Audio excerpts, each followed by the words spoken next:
For over 500 years, the Roman legion was the most effective military force the ancient world had ever seen. From the hills of Italy to the deserts of Africa, from the forests of Germania to the edges of Persia, Roman legionaries built an empire that ruled the Mediterranean and beyond. Their success wasn't just about tactics or technology, it was about discipline, organization, and a military structure that turned ordinary men into professional soldiers. In this video, we'll explore 8 ranks within the Roman army, from the common legionary who held the line to the legate who commanded entire legions. Each rank tells the story of how Rome built the greatest military machine of antiquity. Velites. The Velites were Rome's light infantry, serving primarily during the Republican period from the 4th to the 2nd century BCE. These were the youngest and poorest soldiers in the legion, men who couldn't afford the heavy equipment required for the main battle line. They fought with javelins, small round shields, and wore simple tunics with minimal armor, though some wore animal skins over their helmets for identification. Velites operated as skirmishers, moving ahead of the main legion to harass enemy formations with javelin throws before retreating behind the heavy infantry. Their role was to disrupt enemy cohesion, target officers, and soften formations before the real fighting began. At battles like Cannae and Zama, Velites opened the engagement, throwing their javelins into Carthaginian lines before falling back.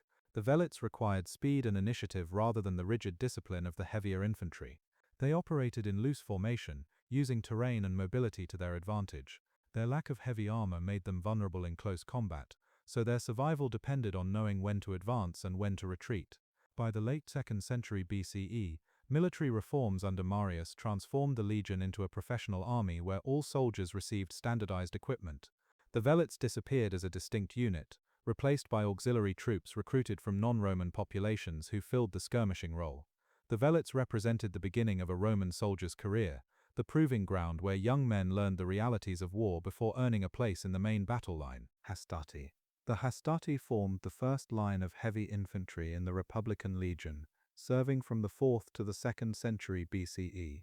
These were young men in their 20s and early 30s, more experienced than the Velites but not yet veterans. They wore mail armor, or bronze chestplates, carried large rectangular shields called scutum, and fought with the gladius sword and 2 pitila javelins. In battle, the Hastati formed the front rank of the triple battle line that defined Republican Roman tactics. When the Velites finished skirmishing and fell back, the Hastati advanced. At close range, they hurled their pitila into enemy formations. The pitilum was designed to bend on impact, making shields unusable and creating gaps in enemy lines. Then the Hastati drew their gladia and charged into close combat. The Hastati fought in a formation called the maniple, flexible units of around 120 men that could operate independently while maintaining connection to the larger legion. This gave Roman forces tactical flexibility that rigid phalanx formations lacked. At the Battle of Cynocephalae, the maniple system allowed Rome to outmaneuver the Macedonian phalanx on rough terrain. Combat in the Hastati ranks was brutal and exhausting. Men fought in rotating waves, with fresh fighters replacing tired ones to maintain pressure on the enemy. This system required discipline and trust that the men behind you would support when needed. The Hastati bore the initial shock of battle. Their performance often determined whether Rome would break through enemy lines or need to commit the more experienced troops behind them. They were the young warriors of the legion, proving their courage on the front line. Principes. The Principes formed the second line of the Republican Legion, positioned directly behind the Hastati. These were men in their 30s and 40s, seasoned veterans with years of campaign experience. They wore the same equipment as the Hastati: mail armor, scutum shields, gladius swords, and pillar javelins, but their experience made them far more dangerous. When the Hastati couldn't break enemy formations or began to tire, the Principes advanced through gaps in the first line to relieve them. This rotation system, unique to Roman tactics, allowed Rome to maintain constant pressure while giving exhausted soldiers time to recover. The Principes stepped into battle fresh, hitting enemies who had already been fighting the Hastati. The Principes were the backbone of the Republican army. They had survived multiple campaigns, knew how to fight in formation, and could be trusted to hold the line when battle turned chaotic. Roman commanders relied on their steadiness when the Hastati needed support or when the enemy launched counterattacks. At battles like Centurion and the Triarii, the Principes turned near defeats into victories by stabilizing collapsing lines and delivering decisive counterattacks. Their experience allowed them to adapt to battlefield conditions that would break less seasoned troops. The Principes represented the core strength of the legion, not as young and reckless as the Hastati, not as old and cautious as the Triarii behind them. They struck the perfect balance between aggression and discipline that made Roman infantry so effective. Triarii. The Triarii were the third and final line of heavy infantry in the Republican Legion, the oldest and most experienced soldiers Rome could field. These veterans, typically men in their 40s and beyond, served as the legion's ultimate reserve. They were equipped similarly to the Hastati and Principes, but fought with long spears rather than swords, forming a solid defensive line that could stop any enemy breakthrough. The Triarii only entered battle when everything else had failed. Roman commanders held them in reserve, kneeling behind their shields while the Hastati and Principes fought. Their presence gave the younger soldiers confidence, knowing that if they faltered, the Triarii stood ready. The Roman saying "it has come to the Triarii" meant a situation had become desperate, requiring the final veterans to save the day. When the Triarii did advance, they formed a dense spear wall that could hold against cavalry charges or break enemy momentum. At the Battle of Asculum, the Triarii held the line against Pyrrhus's elephants and pike phalanx when the younger troops couldn't maintain formation. Their experience and discipline made them nearly unbreakable. The Triarii weren't just fighters, they were the living memory of the legion, men who had survived decades of warfare and knew every trick, every tactic, every way to stay alive when everything went wrong. Junior officers, and even centurions, looked to them for guidance. After the Marian reforms reorganized the legion into cohorts of uniformly equipped soldiers, the Triarii disappeared as a distinct unit, but their legacy of veteran steadiness and final reserve strength remained central to Roman military culture. The Triarii were the insurance policy of the Republican Legion, the men who turned potential disasters into hard-fought victories. Legionary. After the Marian reforms of 107 BCE, the Roman army transformed into a professional force, and the legionary became the standard Roman soldier. These men enlisted for 25 years of service, receiving regular pay, equipment, and the promise of land grants upon retirement. The legion no longer divided soldiers by wealth or age. Every legionary received identical training and gear. A legionary wore segmented plate armor called lorica segmentata, carried a large rectangular scutum shield, fought with the gladius sword, and threw pilar javelins. He also carried tools for building camps, constructing roads, and digging fortifications. Roman soldiers were as much engineers as warriors, building the infrastructure that allowed Rome to hold its conquests. Training was constant and brutal. Legionaries drilled daily, learning to fight in tight formation, march long distances carrying heavy packs, and construct fortified camps every night on campaign. Discipline was absolute. Punishments for cowardice or disobedience included beatings, loss of pay or execution, but soldiers who performed well received bonuses, decorations and promotions. The legionary fought in cohorts, units of around 480 men, that could operate independently or combine into larger formations. This flexibility allowed legions to adapt to different enemies and terrain, from the forests of Gaul to the deserts of Judea. Legionaries appear in every major Roman military achievement. They built Hadrian's Wall in Britain, besieged Jerusalem, fought Germanic tribes at Teutoburg Forest, and held the Rhine and Danube frontiers for centuries. They weren't conscripts fighting one campaign. They were professional soldiers whose entire adult lives revolved around the legion. The legionary was the foundation of Roman power, the disciplined infantry that held the empire together through centuries of warfare. Centurion. The centurion was the backbone of Roman military leadership, a professional officer who commanded a century of 80 men and maintained discipline throughout the legion. Centurions rose from the ranks, promoted based on courage, leadership, and years of service.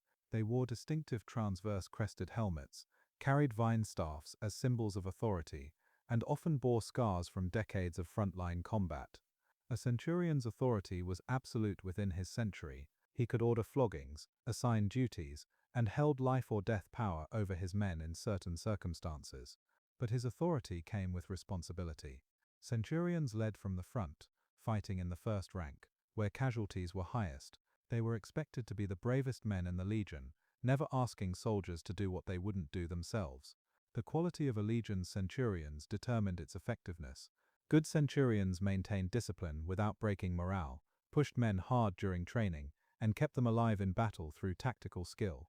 Bad centurions created resentment and could destroy unit cohesion. Soldiers feared and respected centurions in equal measure, Historical sources document Centurions' impact on Roman military success. During the siege of Elatea, Centurions held critical sections of Caesar's fortifications against desperate Gallic attacks. At the Battle of Carrhae, Centurions tried to maintain formation as Parthian arrows decimated their ranks. When legions mutinied after Augustus's death, they killed brutal centurions but protected those they respected. Centurions could rise higher within the legion. The most senior centurion, the primus pilus, commanded the first century of the first cohort and attended command councils with the legate. Reaching this position meant wealth, status, and political influence. The centurion represented Roman military professionalism at its finest, the experienced officer who turned discipline and training into battlefield victories. Tribunes. Tribunes were young aristocratic officers who served in the legion, typically men from wealthy Roman families gaining military experience before political careers. Each legion had 6 tribunes, though their actual authority and responsibility varied considerably based on experience and social rank. The most senior tribune, the Tribunus Laticlavius, was typically a young senator's son in his 20s, appointed by the emperor or provincial governor. He served as second in command of the legion, handling administrative duties and sometimes leading sections of the legion in battle. This position was more about political training than military necessity, preparing aristocrats for future leadership roles in Rome. The other 5 tribunes, called Tribuni Angusticlavius, came from the equestrian class and had more practical military responsibilities. They commanded cohorts, led specific operations, and managed logistics. Some had genuine military talent and experience, while others simply fulfilled the minimum service requirement before returning to civilian life. Tribunes had complex relationships with centurions. Officially, tribunes outranked centurions significantly. In practice, experienced centurions often had far more tactical knowledge than young aristocratic tribunes. Smart tribunes listened to their centurions, foolish ones insisted on their authority, and sometimes got men killed. Historical sources show both effective and incompetent tribunes. Some led successful campaigns and earned genuine respect from their soldiers. Others were political appointees who contributed little beyond their required service. The system reflected Roman society's blend of aristocratic privilege and military professionalism. Tribunes represented the political class learning war, the connection between Rome's military might and its governing elite. Legate. The legate commanded an entire legion, approximately 5,000 men plus auxiliary troops. This was Rome's highest permanent military command, granted to senators with proven political and military credentials. The emperor or senate appointed legates, typically men in their 30s or 40s who had already served as tribunes, held civilian magistracies, and demonstrated loyalty to Rome. A legate had absolute authority over his legion. He determined strategy, approved tactics, managed supplies, enforced discipline, and represented Rome's power in the province where his legion served.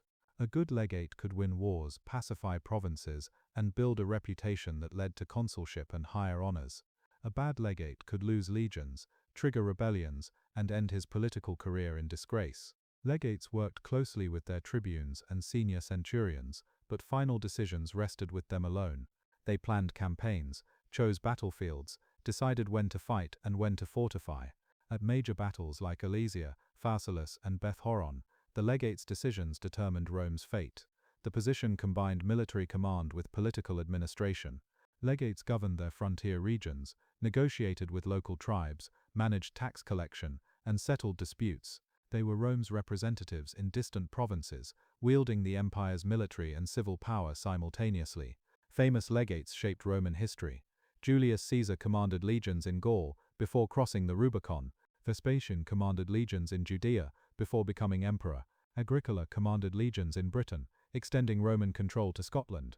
The legate wasn't just a military officer, he was a symbol of Roman authority and imperial ambition.